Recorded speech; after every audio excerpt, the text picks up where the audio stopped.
Bonsoir, professeur Pierre Hillard. Que pensez-vous de votre venue à Perpignan lors des deux conférences? Eh bien, ce fut un moment pénible pour moi. J'espère ne jamais y retourner. Mais blague à part, je suis ravi de ce séjour en pays catalan de France. Et grâce à vous, j'ai pu exposer différents éléments, que ce soit la construction européenne, les euro-régions en particulier. Et ce soir, exposer un peu les origines comment dire, de ce couple anglo-américain lié au judaïsme, pourquoi de tels liens. Et d'ailleurs, j'en profite pour dire que le livre de Carol Quigley, Histoire secrète de l'oligarchie anglo-américaine, aux éditions Retour aux sources, avec une préface de votre serviteur, sortira vers la mi-mai. Et le livre de cet universitaire permet vraiment de comprendre les origines profondes du nouvel ordre mondial via les élites anglo-américaines. Donc c'est un livre de première main que toute personne sensée se doit d'acquérir. Pour vous, donc, vous identifiez les éléments de l'ordre mondial. Quels sont, d'informer les gens, comment on peut créer le doute chez ces personnes? Comment on peut les accompagner à cette démarche d'éveil, de... À l'usure, c'est-à-dire en fait, il faut toujours s'appuyer sur des faits incontournables, authentiques, officiels. Les personnes qui ont l'esprit empoisonné, parce que c'est ça le problème, la plupart des gens ont l'esprit empoisonné par le système, par les médias actuels, euh, vont sur le coup se rebeller, mais quand même face à des documents irréfutables, ça va quand même trotter dans leur esprit et user d'une certaine manière leur réticence. Et donc avec le temps, il faut être patient, peu à peu basculer du bon côté. Vous savez, il n'y a pas de secret pour se désintoxiquer, c'est comme un drogué, c'est pas en 24 heures. Et les gens aujourd'hui, peu importe l'origine sociale, niveau d'études, ont l'esprit déstructuré et infecté par l'esprit actuel, le refus du réel, le côté émotionnel, le peace and love, si tout le monde se donnait la main, il n'y aurait plus de guerre, des conneries de ce genre. Et donc, pour revenir à pied sur terre, il faut à ces gens-là et de bonne volonté, malgré tout, parce que vous avez des personnes qui ne sont pas animées de bonne volonté, qui sont des esclaves par nature, c'est triste à dire, mais ça existe. Mais vous avez aussi des personnes intellectuellement honnêtes et qui cherchent malgré tout, malgré leurs erreurs, à voir clair et avec des arguments, des informations de première main, personnes qui sont prêtes, avec le temps, peu à peu, à basculer du bon côté. Mais il faut être patient. Hein. Une autre question, l'intelligence méthodique. Est-ce que vous pouvez nous parler un petit peu du schéma de ce terme, intelligence méthodique? Alors, intelligence méthodique, finalement, je vais me référer à un religieux français du temps de Louis XIV qui était Bossuet. Et Bossuet a une formule, vous savez, de ces personnes qui vous donnent une formule en une phrase ou deux, qui vous font un livre de 300 pages. Et cette formule, c'est le plus grand dérèglement de l'esprit consiste à voir les choses telles qu'on le veut et non pas telles qu'elles sont. Et avec ça, ça vous fait un bouquin de 300 pages, donc vous voyez les économies. Et en fait, l'intelligence méthodique, c'est de toujours s'appuyer sur le réel, non pas en fonction de ses envies, de ses pulsions, mais en fonction de ce qui nous entoure et puis surtout de l'expérience du passé. Donc ça nécessite en plus l'intelligence méthodique de la curiosité, établir des comparaisons. Et lorsqu'on a fait un constat comme un médecin qui constate que telle personne est atteinte d'une tuberculose et l'autre d'une pneumonie, eh bien, en fonction du réel, donner les bons médicaments correspondant à la maladie. C'est comme ça, c'est méthodique, c'est d'abord constater le réel et en tirer les conclusions. Et donc pour les personnes, lorsqu'elles se trompent, qu'elles sont dans l'erreur et qu'elles sont en mesure de se rendre compte de leur erreur, il y a cette transition douloureuse de se dire, en gros, j'ai été un con, et je me suis fait rouler dans la farine, donc il va falloir maintenant que je change radicalement. Et là, l'orgueil en prend un coup, et ça prend du temps. Mais c'est ça qui est le début de la résurrection, si je puis dire. Surtout qu'on n'est pas loin de Pâques. Y a-t-il eu un événement qui a déclenché votre prise de position actuelle, votre cheminement intellectuel que vous avez maintenant, ou est-ce que c'est par formation professionnelle? Alors, en fait, c'est mon grand-père maternel, quand j'étais enfant, qui m'a offert, quand j'avais 7 8 ans, Petite histoire de France de Jacques Mainville. Et c'est lui qui m'a donné l'amour de l'histoire. Et il y a aussi une chose, c'est que d'un point de vue de ma nature, c'est d'aimer le réel. je vais choquer peut-être certains, les gens qui refusent le monde réel sont des faibles. Il y a une différence entre avoir des faiblesses et être faible, ne pas voir. Non, je ne veux pas voir. Et d'un point de vue, c'est ma nature, je n'aime pas ces gens-là. Aux temps antiques, on en faisait des esclaves. Alors évidemment, je me reprends et je me dis que peut-être que si j'avais été élevé comme eux, peut-être que je serais comme eux. Mais il est vrai que j'ai une nature tout naturellement à ne pas vivre dans l'irréel. Mais j'avoue que oui, c'est pas facile de. La nature humaine, elle est faible. La nature humaine, quand on observe l'histoire, on se rend compte que les gens suivent toujours le gagnant, le meneur. Alors quand le meneur pense bien, bah, tant mieux, mais quand il pense mal, et c'est plutôt ça qui caractérise l'histoire, eh bien la masse suit. Vous savez, il y a une formule d'un diplomate français, Charles-Maurice de Talleyrand, fin connaisseur de l'âme humaine, qui disait « agiter le peuple avant de s'en servir ». C'est le principe Orangina. Bon. Eh bien, on se rend compte que les gens, il n'y a pas d'esprit de réflexion. Regardez comment on voit les gens qui votent encore par millions pour l'UMP, pour le PS, alors qu'ils se font rouler dans la farine depuis des dizaines d'années. J'ai envie de dire, mais vous n'avez toujours pas compris. Vous n'avez toujours pas compris. Qu'est-ce qu'il faut? Ben, il faut le malheur, en fait. Les gens ne comprennent que dans le malheur, et dans la souffrance, on est moins con.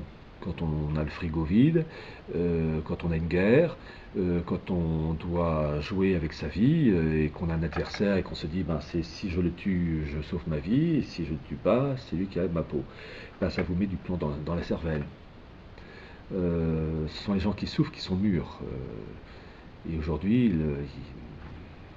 c'est peace and love, on est tous citoyens du monde, on se donne la main, il n'y a plus de guerre. Ben non, je suis désolé, c'est pas ça l'humanité.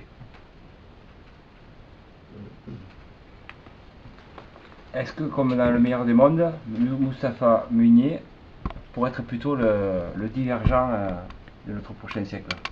Disons que c'est un prototype, oui, parce que l'ouvrage d'Huxley, Le meilleur des mondes, sorti en 1931, qui était un ouvrage à l'origine de science-fiction, mais en fait un ouvrage de politique pure, montre une humanité, une gouvernance mondiale, des blocs continentaux, et puis l'Europe qui est dirigée par un suprême dirigeant qui s'appelle Mustapha Meunier, qui est ni arabe ni français, mais qui est un produit hors sol.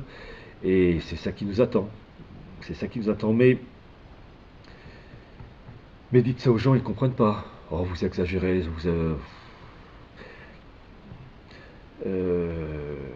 en fait, c'est triste à dire, mais le malheur, j'en reviens, met du plomb dans la cervelle. Et il faut, face à des gens qui sont abrutis par des émissions de la Secret Story et compagnie, il faut des coups durs. Vous savez, je pense aux Français, même aux Européens, mais jusqu'au XXe siècle, mettons 19e siècle, où la plupart des Français étaient paysans. Là, il faut vivre avec le réel, voir le climat, la qualité de la terre, voir la bête, le cochon, la vache, etc., qui est en bonne santé ou pas. Là, il ne faut pas rêver. Et ça vous fait des hommes solides. Vous savez, on parle toujours de la guerre de 14-18. On oublie une chose, c'est que certes, il y avait un armement, mais ce qui a fait que la France a tenu, c'est que la plupart du temps, ces soldats français, c'était des paysans. Et des gens solides.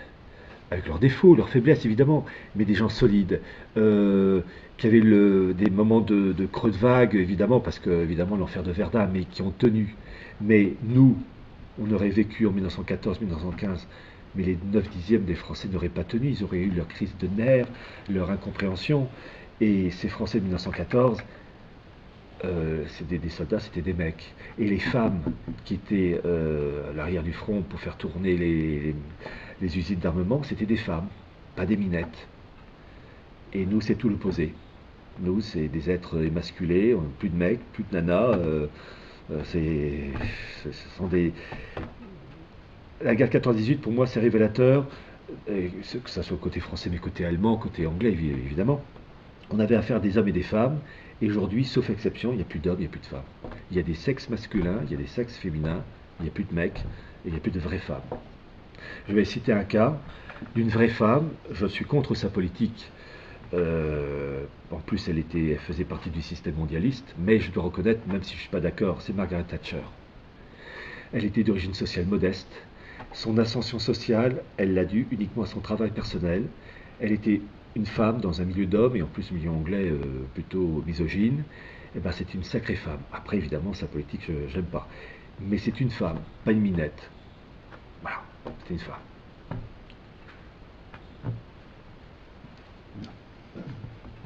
Des questions?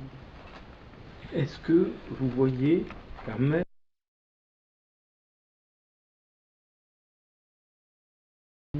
métaphysique ou spirituel d'un éveil des Français ou des peuples du monde? Alors déjà, les Français, oui, quand même, il y a toujours une minorité qui se réveille, parce que, bon, il y a quand même des personnes qui font du travail, qui diffusent des informations, donc il y a toujours un réveil, mais il faut quand même reconnaître que c'est quand même minoritaire. Oui, une prise de conscience, mais une prise de conscience qui touche une minorité. Et je dis toujours, en fait, la vraie bascule, c'est toujours dans le malheur. Euh, Quand vous voyez la jeunesse toujours plongée avec leur SMS, leur page Facebook, comment peuvent-ils s'élever quand ils s'intéressent aux futilités? Donc, il faut des choses. On mange quoi ce soir? Ben, il n'y a plus rien à manger. Il fait froid. Ben, mets un pull, mais j'ai plus de pull. Ah, ben, tu vas crever de froid. Il faut des choses primaires pour remettre les gens sur la bonne voie. C'est très à dire. Moi, personnellement, je m'en passerais, parce que je risque en plus d'y passer. J'avoue que bon. Mais il faut des trucs primaires, parce que les gens sont trop primaires pour revenir à des pensées justes. Il faut, j'appelle ça la politique de la schlag.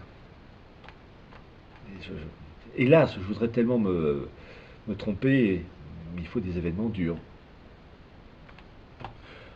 Et puis bon, à titre personnel, je crois en un coup de pouce à la Providence. Parce que humainement, c'est cuit. Hein. Ça, il ne faut pas se leurrer. Mais cuit ne veut pas dire ne rien faire. Il faut toujours reprendre la phrase de Sainte Jeanne d'Arc. De par Dieu, les hommes se battront. Et Dieu donnera la victoire, c'est qu'on fait de son mieux. Et avec le coup de pouce de la Providence, ça repartira. Parce que j'ai la certitude du renouveau. Mais on va, pardonnez-moi l'expression, en chier comme des Russes avant de remonter. Surtout qu'ils risquent, eux, de jouer un rôle particulièrement important en liaison avec le monde musulman contre l'Europe occidentale. Là, je pense qu'un jour, un drapeau flottera sur le sommet du Vatican, et ça ne sera pas le drapeau du Vatican.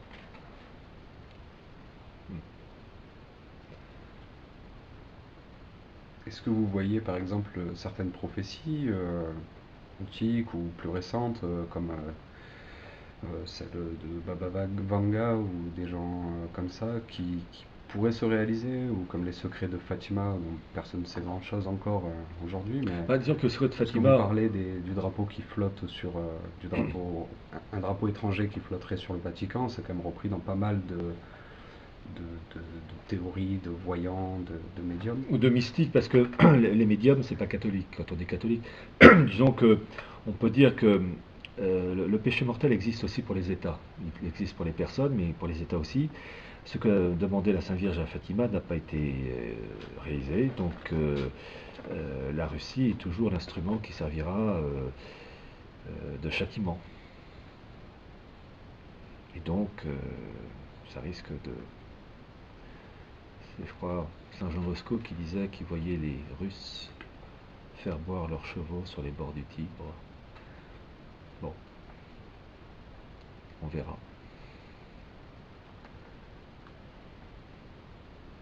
Merci. Ben oui. 14 minutes. C'est bien. Terminé. Pardon. Allez, vas-y, c'est bon. On refait la question. Donc, question bonus. Pourquoi est-ce qu'il y a un distinguo dans l'appellation de la Constitution, donc la Déclaration universelle des droits de l'homme et du citoyen? Pourquoi est-ce qu'on fait ce distinguo de l'homme et du citoyen alors que c'est pas expliqué ou pas repris dans la Constitution ensuite? Alors, droit de l'homme, évidemment, c'est la vision à l'échelle planétaire, et citoyen qui concerne les citoyens français. Mais la France, dans cette mission, elle a une mission très importante, puisque, ayant entre guillemets violé le baptême de Clovis, elle doit avoir la politique inversée, qui est d'être un peu la figure de proue via cette déclaration des droits de l'homme, qui est en fait une émanation du noachisme issu lui-même de la synagogue, doit être la figure de proue plus que d'autres pays, et donc elle a un rôle en tant que citoyen de cette République française qui est finalement un noachisme institutionnalisé.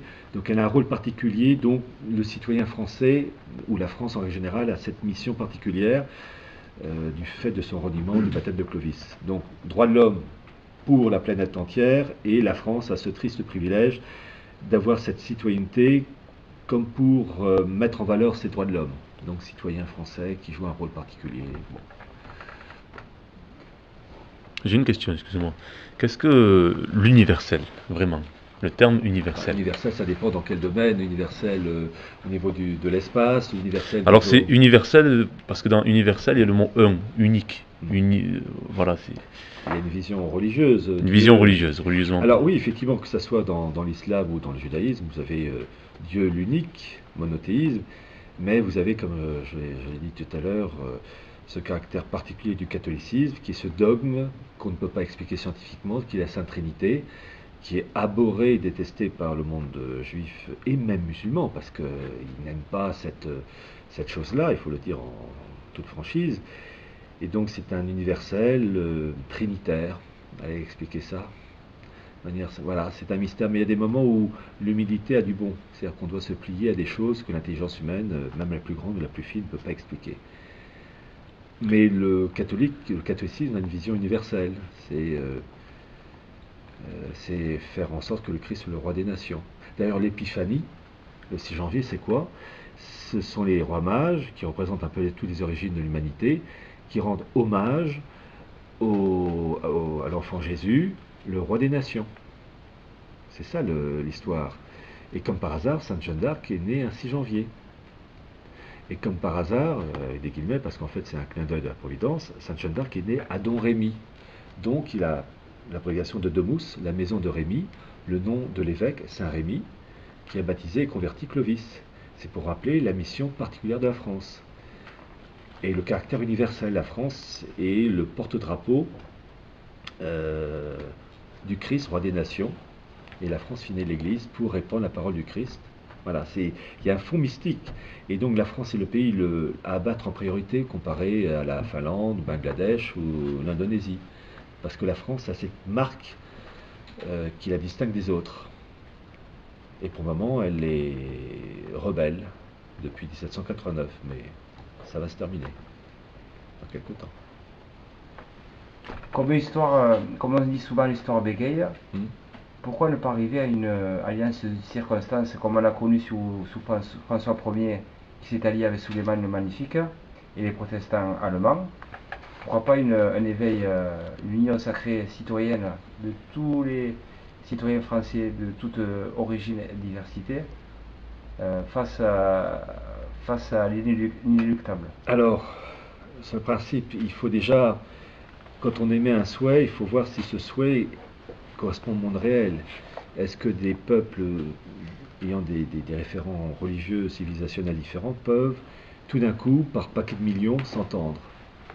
Déjà, on a déjà du mal à se marier et à s'entendre avec une personne, alors que des millions ensemble, réunis, vous savez, la grande plaisanterie que le mariage c'est Sacha Guitry, le mariage est une merveilleuse institution qui permet d'affronter à deux des problèmes qu'on n'aurait jamais connus en restant seul. Alors quand il s'agit de deux personnes, déjà c'est pas facile, mais mettre d'accord des personnes par paquet de millions qui pensent différemment, vous savez, il n'y a pas de secret, la force d'un pays repose sur l'unité de sa culture. Ça, au même titre que pour se marier, il vaut mieux se marier avec quelqu'un qui a grosso modo la même origine sociale, la même tournée d'esprit religieuse, philosophique, pour éduquer les enfants quand on s'entend sur les bases et qu'on s'engueule entre guillemets que pour des petits détails, même mariage dur. Voilà, donc c'est pareil pour un peuple, il faut des référents communs de la vie de tous les jours, et avec ça un peuple tient, et puis un idéal aussi pour rehausser. Et dans la volonté du mondialisme, c'est de mélanger les peuples qui ne s'entendent pas, qui pouvaient s'entendre en restant respectivement dans leur pays d'origine, mais de fait de les mélanger, ça crée des zizanies parce que, comme au même titre on ne se marie pas avec tout le monde, au même titre on ne s'entend pas avec tout le monde. Il y a des peuples qui peuvent avoir des relations cordiales de pays à pays, mais qui, quand on les mélange, ça tourne au vinaigre. Et au profit de qui?